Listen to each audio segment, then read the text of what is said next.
The first time she was blamed, it wasn't for something big. Just a broken glass. Something that should have been forgotten before the day even ended. But in that house, small things never stayed small for long. Silence filled the kitchen the moment someone said her name. Not asked. Not questioned. Just said like the answer was already decided. She stood there holding a cloth, not moving, not reacting, watching faces slowly shift around her. One moment she was invisible. The next, she was the reason everything was wrong. Only one person didn't fully turn away. A child. Quiet. So, watching too closely for their age. Their eyes met hers for a second longer than they should have. And in that moment, something unspoken passed between them. Because children don't always understand accusations. But they understand truth when it feels wrong. And what no one in that room realized yet was that this wasn't the first time she had been standing there like this. And it wouldn't be the last. The house always felt different in the early morning. Not quiet in a peaceful way. Quiet in a way that felt controlled. Like even the silence had rules. She learned those rules faster than she learned anything else in her life there.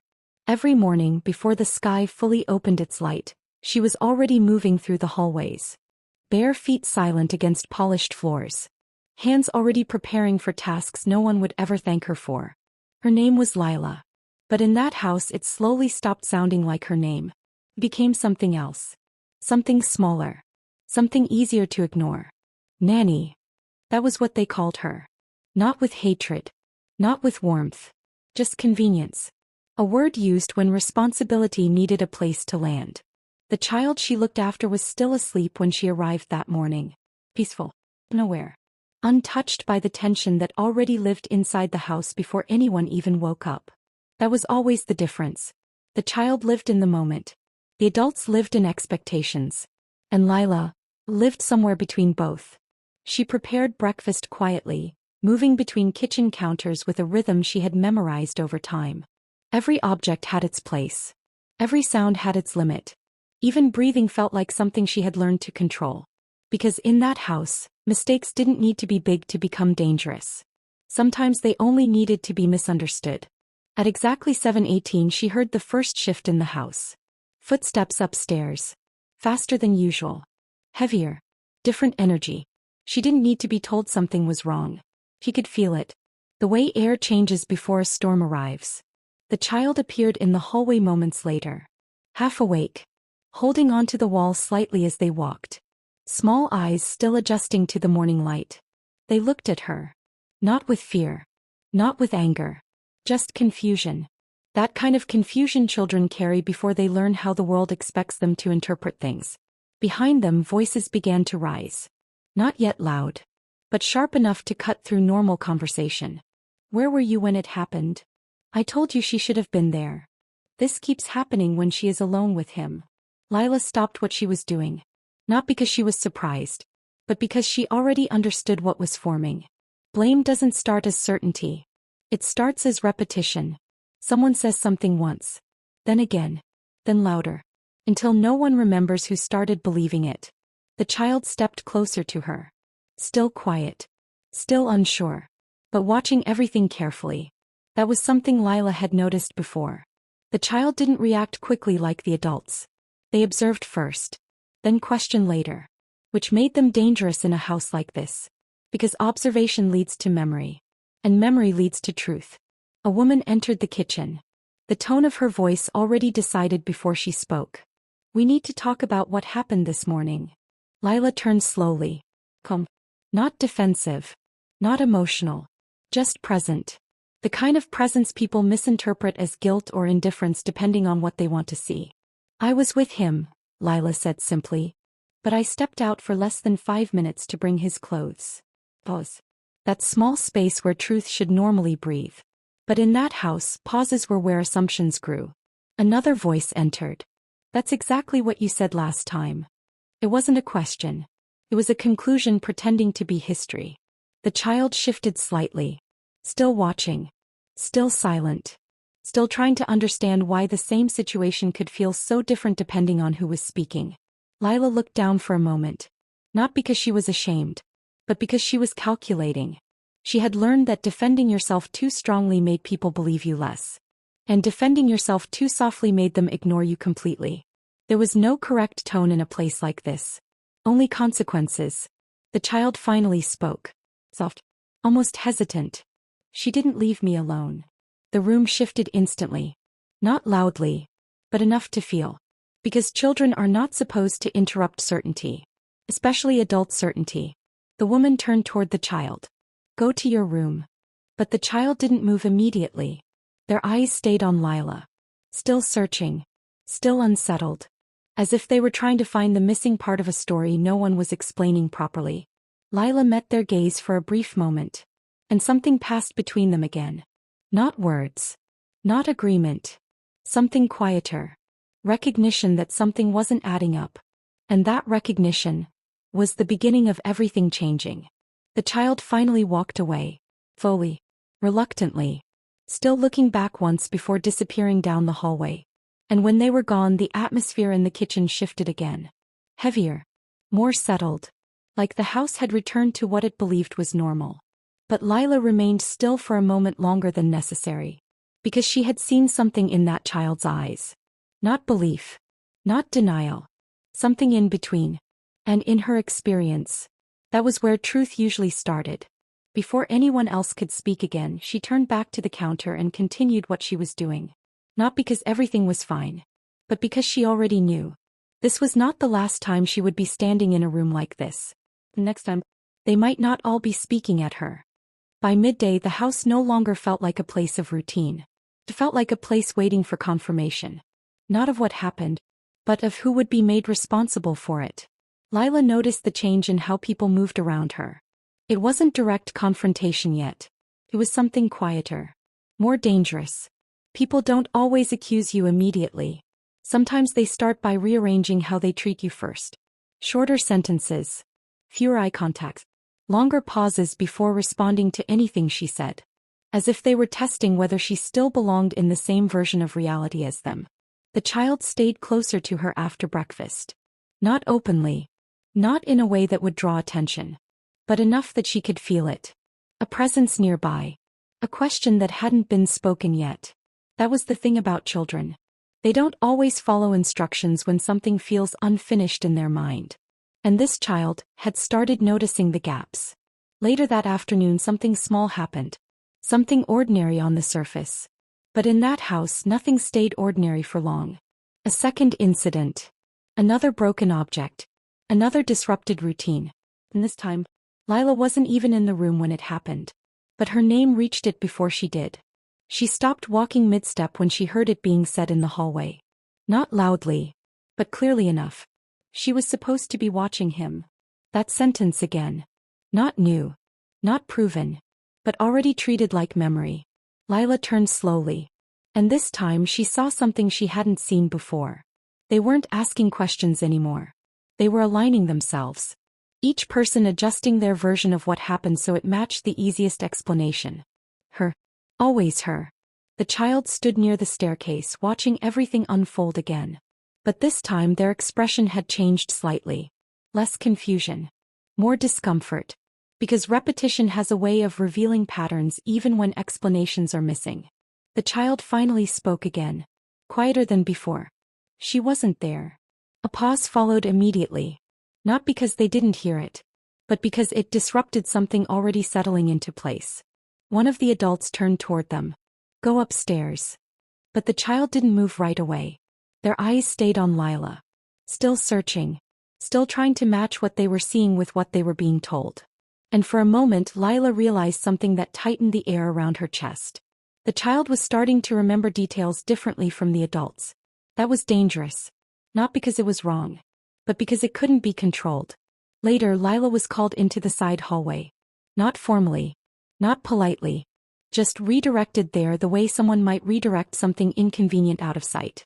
The house felt different away from the main rooms. Quieter in a less natural way.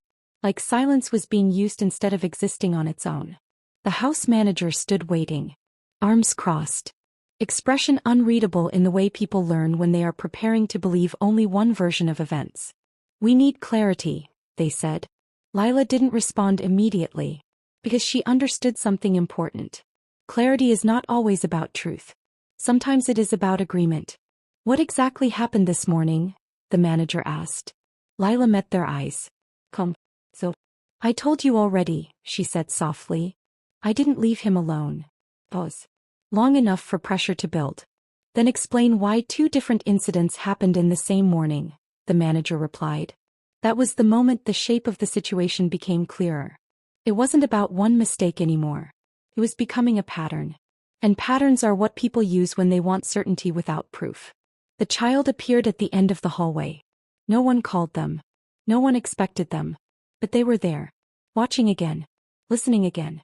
And this time they said nothing. But their silence wasn't empty anymore. It was forming questions. Questions that were no longer disappearing as easily. Lila looked at them for a brief second. And in that moment something passed between them again. Not comfort. Not reassurance. But recognition that whatever was building in this house was no longer simple misunderstanding. It was becoming something heavier. Something that would not stay contained for long. And Lila could feel it clearly now. This wasn't about blame anymore. It was about what would happen when the child finally decided which version of the truth they believed. If you're still following this story closely, don't forget to subscribe, because what happens next will change everything the child thought they understood. And nothing in this house will stay the same after that moment. By the third day, the atmosphere in the house had changed completely. Not visibly at first, but in the way people stopped speaking freely when Lila entered a room. In the way conversations lowered in volume mid-sentence. In the way eyes followed her longer than necessary, then quickly looked away. It was no longer just suspicion. It was something closer to expectation. As if the house had already decided a direction, and was only waiting for her to confirm it. Lila felt it in everything now. Even in silence. Especially in silence. The child no longer stayed away. That was the biggest change. They were around her more often now, not hiding it anymore. Standing near doorways. Sitting at corners of rooms where conversations were happening. Listening. Always listening. Not interrupting. Not defending. Just absorbing. And that worried Lila more than anything else. Because children don't collect information like adults do. They collect meaning. Later that afternoon, the tension finally broke in a way no one expected. It started with a simple question. The child's voice was soft, but it carried into the room clearly enough to stop conversation mid-air. Why do you keep saying she wasn't there? No one answered immediately. Not because they didn't hear, but because the question didn't fit the direction the situation had already taken. One of the adults finally spoke. Because that's what happened. The child frowned slightly. But I was there. Silence followed. Different this time. Not comfortable silence. Not controlled silence. A silence that didn't know where to go. Lila felt her chest tighten slightly, but she didn't move. She didn't interrupt. Because she knew what was happening now. The story was no longer being told by the adults alone. It was being challenged at the source of perception. The child continued. She didn't leave me alone. Pause. Longer this time. More deliberate. And nothing bad happened while she was there. That sentence shifted the room again. Not loudly, but deeply. Because facts spoken without emotion are harder to dismiss than accusations filled with it. One of the adults turned sharply. That's not the point. But the child didn't back away this time. For the first time they stepped forward slightly. Their voice wasn't loud. But it was steady. Then what is the point? No one answered immediately. Because that question wasn't meant to be answered quickly. It was meant to expose what wasn't being said. Lila finally spoke. Quietly. Not to defend herself. But to stabilize something that was starting to fracture too fast. It's okay, she said. But this time, it didn't sound like surrender. It sounded like restraint. And the child heard it. Hurry. They turned toward her. And for the first time, there was something different in their expression. Not confusion anymore. Not uncertainty. Understanding was starting to form. Slow. Uneven. But real. Later that evening, the house manager requested another private conversation. This time the tone had changed. Less accusation. More urgency. Something was being evaluated now, not just assumed. We've reviewed what the child said, they began. Lila didn't respond. There are inconsistencies. Still no reaction. And we need you to explain them. That was the key shift. Not accusation anymore. Investigation. Lila looked at them directly. For a long moment. Then said softly. I've already explained everything I did. Pause. But I think the problem now isn't what I did. Her voice lowered slightly. It's what you decided it meant. The manager didn't respond immediately. Because that was harder to argue with. Not because it was aggressive. But because it was accurate. Meanwhile, down the hallway the child was still awake. Standing near the edge of the stairs. Listening again. But this time not just to voices. To tone. To silence between words. To what was being avoided. And something inside them was shifting. Fully. Irreversibly. Because children don't just believe what they are told. They believe what they repeatedly notice. And in this house, what they were noticing no longer matched what they were being told. If you're still watching this story unfold, subscribe, because what the child is about to say next will completely break the version of truth this house has been holding on to. By the time the evening came, the house no longer felt like it was holding a misunderstanding. It felt like it was holding a decision. Something had shifted too far to quietly return to normal. Lila could feel it in the way doors stayed slightly open longer than usual. In the way footsteps paused outside rooms instead of passing through them. In the way silence now had direction. It wasn't random anymore. It was focused. Waiting. The child had stopped behaving like a silent observer. Now they were actively thinking. And that was the moment everything became unstable. Because thinking leads to conclusions. And conclusions lead to change. That night, dinner was quieter than usual. Not peaceful quiet. Controlled quiet. The kind where everyone is listening to something they are pretending not to hear. The child sat at the table longer than usual. Not eating much. Just watching. At Lila. At the adults. At the space between what was being said and what was being avoided. Finally the child spoke. And the moment they did, every fork in the room stopped moving. I remember more now, they said softly. No one responded immediately. Not because they didn't hear. But because that sentence didn't fit the version of reality they were maintaining. The child continued. She didn't leave me alone that morning. Pause. I was with her almost the whole time. The air tightened. One of the adults spoke quickly. That's not what you told us before. The child shook their head slightly. I didn't understand before. Pause. How I do. Lila didn't speak. He didn't need to. Because something irreversible was happening without her participation. The child looked directly at her now. Not confused. Not uncertain. Clearer than before.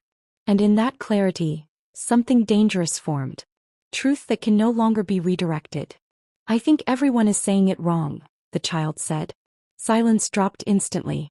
Heavier this time. Final feeling. They keep saying she wasn't there, the child continued. But she was. Pause. And nothing bad happened when she was. The words landed differently now. Because this wasn't defense. It wasn't emotion. It was reconstruction. One version of reality replacing another in real time. The house manager stood slowly. Enough, they said. But the word didn't carry authority the way it used to. Because authority depends on agreement. And agreement was starting to fracture. The child didn't stop. I think you all decided what happened before I even finished remembering it. That sentence changed the room completely. Not loudly, but deeply. Because it exposed something no one wanted named. That certainty had been formed before truth was fully known. Lila finally spoke. Quietly. Carefully. This is not about proving anything, she said. Her voice steady. It never was. Pause. It's about whether anyone was willing to listen before deciding. No one responded. Because listening is harder to defend against than arguing. The house manager looked between them. For the first time uncertain. Not of what happened. But of what version of it could still stand. The child slowly pushed their chair back. Not aggressively. Not dramatically. Just standing. And when they spoke again their voice was softer. But heavier. I don't think she did what you think she did. Pause. And I don't think you actually asked me what I saw. That was the final shift. Because now it wasn't about Lila anymore. It was about what had been ignored. The child turned slightly toward her. And in their eyes, something had fully formed now. Not doubt. Not confusion. But recognition. That something in this house had been misunderstood for too long. And once recognition happens, Silence can no longer hold it back.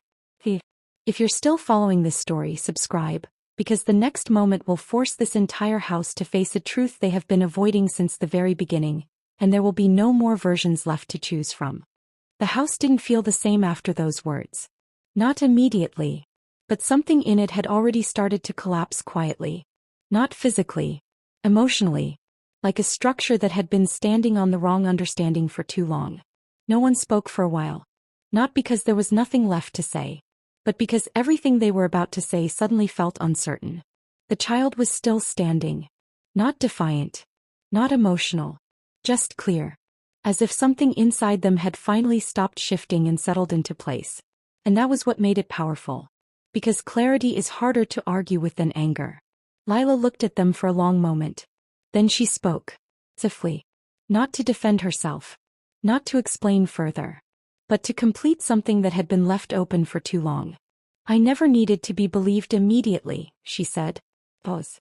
I only needed to be present long enough for the truth to show itself. Silence followed. Different from before. Not heavy with accusation anymore. But heavy with realization. The house manager slowly lowered their gaze. Not fully defeated. But no longer certain. And certainty had been what held everything together. The child stepped closer to Lila.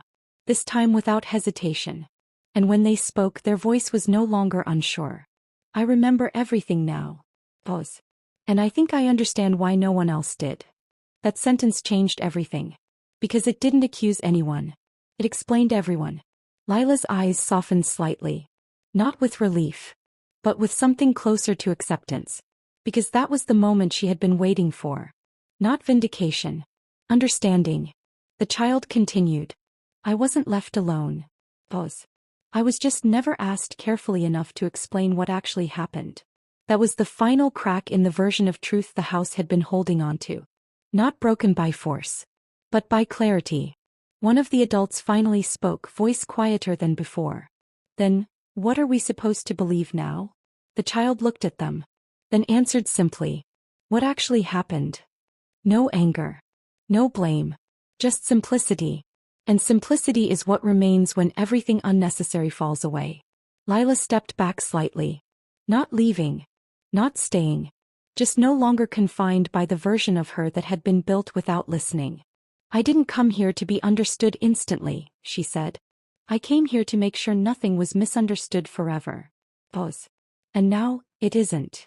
The room felt different after that. Not healed. Not fixed. But changed. Like something irreversible had shifted in the way everyone saw each other. The child reached for Lila's hand briefly. Not as someone asking for permission. But as someone confirming reality. And she allowed it. Not because she needed it. But because it no longer changed who she was. Only how she was seen. Later, when the house finally began to settle again, there was no celebration. No apology scene. No dramatic collapse of emotion. Just quiet. The kind of quiet that comes after understanding, not conflict. And for the first time, Lila was not being measured by assumptions. She was being seen by what actually remained. Final C. If this story made you feel something deeper than you expected, subscribe because not every truth is loud and not every silence means guilt. And the next story will prove it even more.